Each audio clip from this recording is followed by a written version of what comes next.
In 1739, a storm ripped the roof off this castle and nobody bothered to put it back. For 270 years, it sat here open to the sky, slowly falling apart until a few locals decided enough was enough. This is Portencross Castle, and it's an amazing Scottish comeback story that most people have never even heard of. Hiya, I'm Peter, and I have a very long list of places in Scotland that I haven't been to, even though I've lived here almost 6 years now. That is unacceptable. So I've decided I'm going to start to work my way through that list. I'll admit, this specific castle I have been to before, but I've never really looked into the story behind it all that much. So allow me to bring all y'all along with and tell you the story of Portencross Castle. Portencross sits right at the end of a small single track road. You come off the A78 near West Kilbride, and it sort of dumps you at the end at a free car park about 100 or 200 yards away from the castle. The second you get there, you can see why anyone would fight to have a castle built there. This is the Firth of Clyde. The Isle of Arran is out on the horizon. The Cumbraes are just to the north, and on a clear day, you can see for miles in any direction. I have to specify the clear day bit because while we are currently in the middle of a terrible heat wave, and it is clear right now, that's normally not the case. I used to have a running joke that the Isle of Arran was a myth or didn't exist because even though I can see it from my house, when I first moved here, it literally took probably about 2 weeks before I actually saw it, just because it's normally cloudy and overcast. People were living and defending this land long before any castle existed. There's evidence of an Iron Age settlement here going back as far as 800 BC. Then from about 800 AD, this coastline was a Viking frontier. The islands just offshore, Bute and the Cumbraes, came under Norse control, and this stretch of land sat right on the edge of it. In 1263, just a few miles that way, they fought the Battle of Largs, which was the turning point and basically the beginning to the end of Viking claims on these islands. The castle you're looking at now wasn't even built until decades after that battle. In 1314, there was the Battle of Bannockburn, a monumental turning point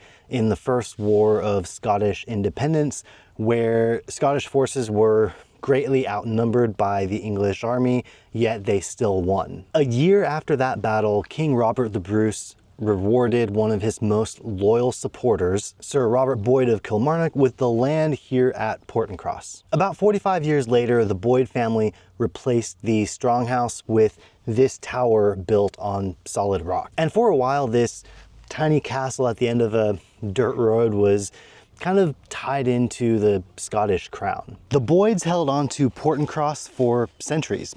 Fun fact, back when I lived in Oklahoma, there was a period of time where I was an Uber driver, and at one point I gave Billy Boyd, the actor from Lord of the Rings, a ride to the airport. Really nice guy. I wonder if he's related to the Boyds of Kilmarnock or not.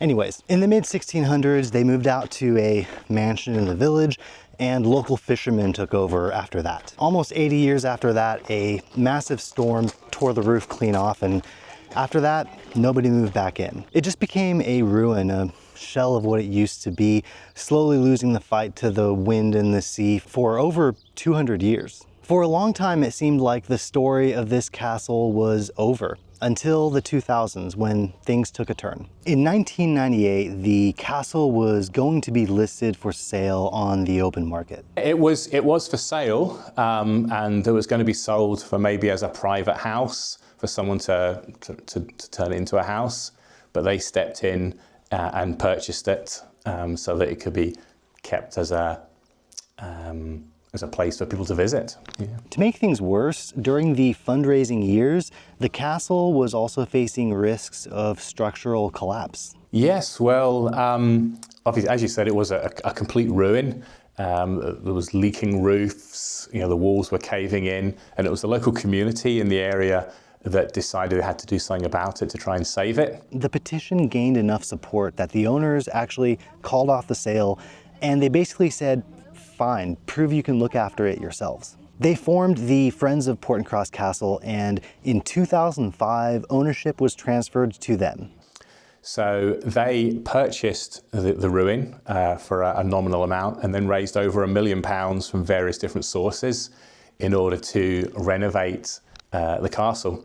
They set up a charity, raised all the money, and then engaged in getting kind of quotes and information and stuff on how to restore the castle. They put a new roof on it, they put structural support in, put a new entrance in, and then spent money on the kind of visitors side of things, putting up all the signs and information boards that you see. So it's all been done by a local kind of community group, and they still own and run it now. By 2007, this small charity had somehow pulled together over £1 million to support restoring this place. The stonework was stabilized and the interior brought back to as close to original as possible, but they also added a modern staircase so that you could actually climb the tower again. This castle was in ruins and headed toward being lost forever. But thanks to the locals, it is now a restored piece of history that is once again accessible to the public. I'll add a link to their website in the description of this video. They've done quite a lot, but are there any future plans for work that still needs to be done? There's constant work going on the building just to make sure that it stays watertight and make sure it doesn't kind of any kind of work that needs done, like replacing broken windows, repointing on the stones, all those kind of things. There's ongoing work, nothing big or major to add to the building, just to continued bits of work to make sure that it stays safe. If you want to visit, it's normally open Easter weekend, then weekends through May and June, daily through July and August, and weekends only in September, usually from about 11 till 4. It's entirely run by volunteers, so make sure you check the schedule on the website before you come and try to throw a few quid in the donation box. That's an important part of the Friends of Portencross, was that they wanted to maintain this as a free place for people to come and visit. You know, for kids, families, people can come and are interested in the history, could come and see it, which is why we don't charge for people to come in here.